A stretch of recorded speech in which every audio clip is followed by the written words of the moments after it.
Hi, my name is Joe. Welcome to this video again about narcissism. In this video, I want to take a look at the smear campaign. The smear campaign is another tactic which the creature called the narcissist uses to destroy the target. And as we know, that's all the narcissist wants to do, is destroy the target. They want to see you suffer. They want to see you crawl. They want to see you get sick. They want to see you degraded, demeaned. Anything they can do to put you on the floor and then trample all over you. That's what they want. The smear campaign is probably the sickest of the sick, because not only are they now directly communicating with you, with gaslighting, devaluation directly, now because of their sickness, their sneaky disgustingness, they will bring in externalities to assist them. A follower. Come along with me.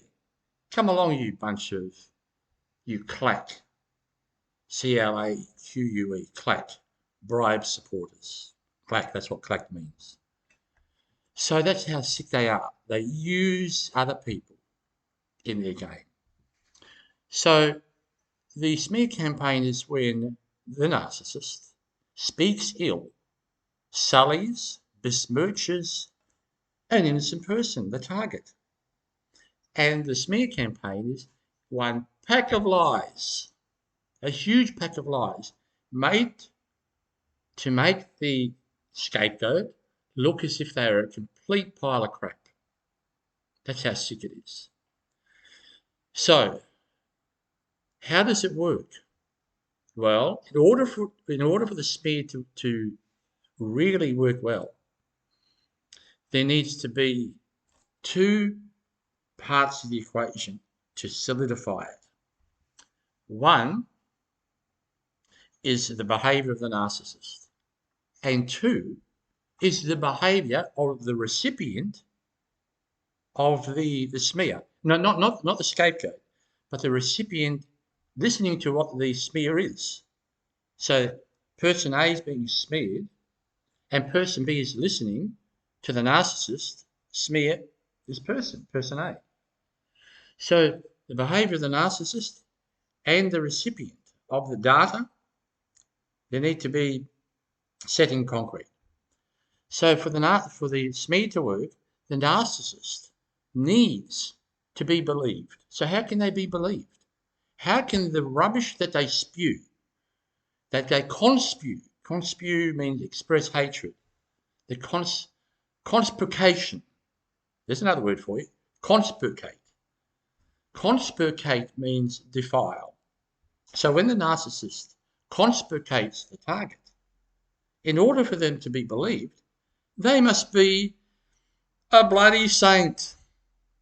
They must be seen as being the pillar of the pillar. And if words come out of their mouth, it must be true, because they're so wonderful. They're so kind. They're so caring. They've always got a smile on their face. They would take the shirt off their back for you, which is what they often do. They pretend to be kind, this communal component they have. So they set that in concrete, out in the public. They set in concrete that they are a darling individual.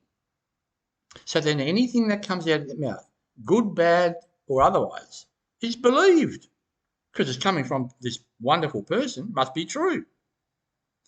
That's the first part of the equation. The second part of the equation is that the people that listen to it must believe it. So that's where the problem really sets in. And that shows what this species is about. That is in a nutshell.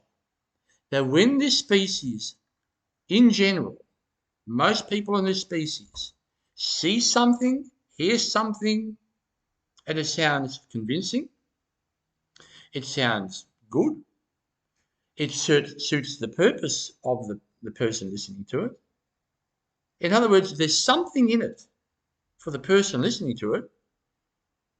It must be true, without even looking into it. They just believe it. And that's how sad this is.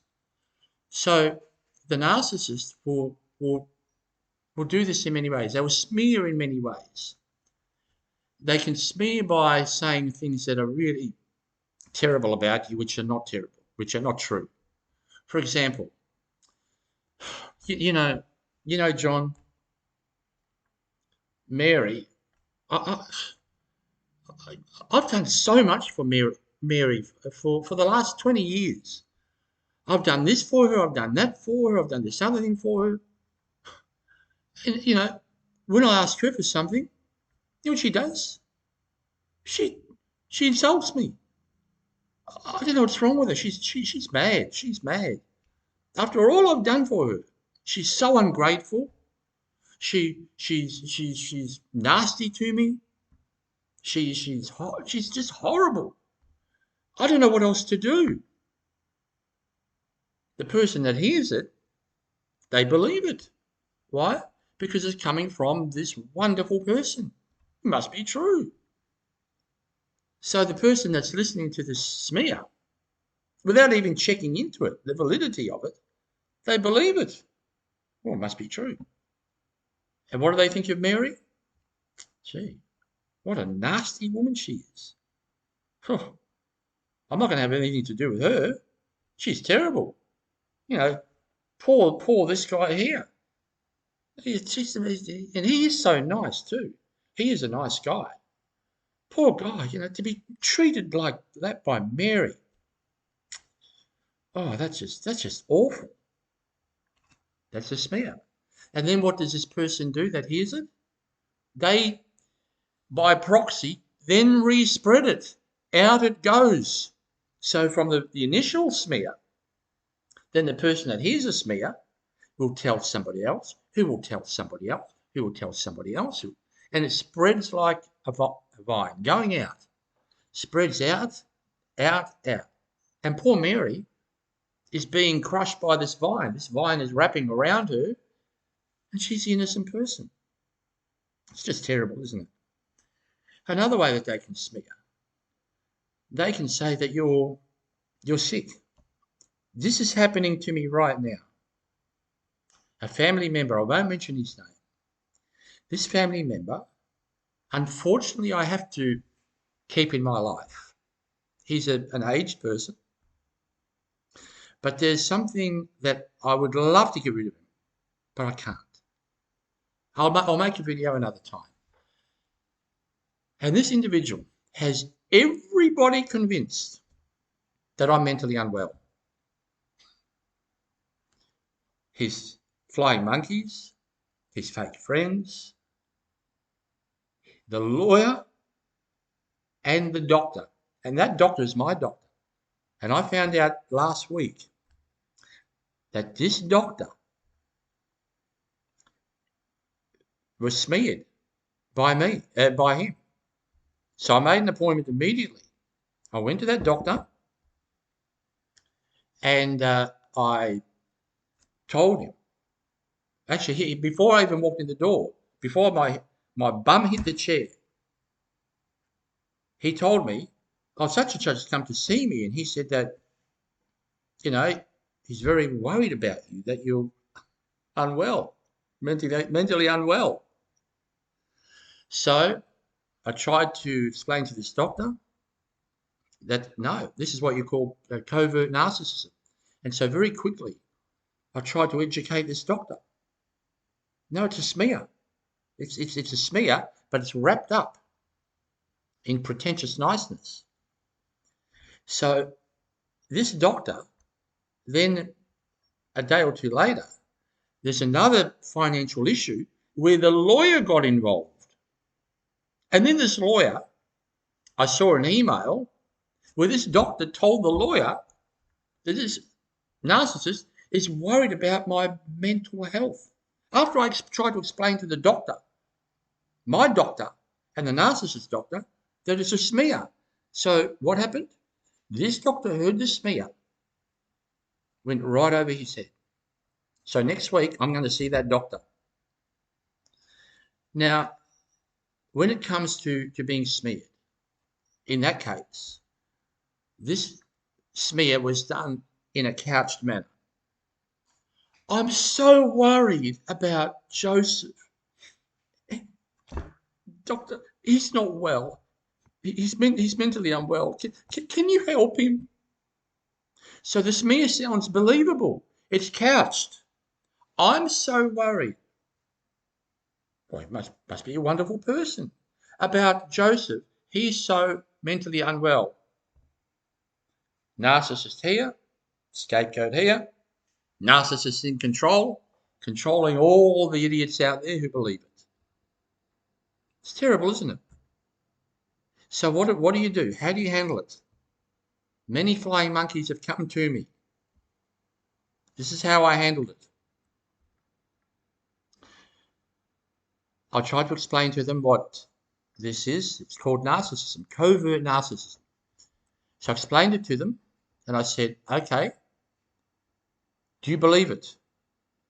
Well, no, do you believe it or not?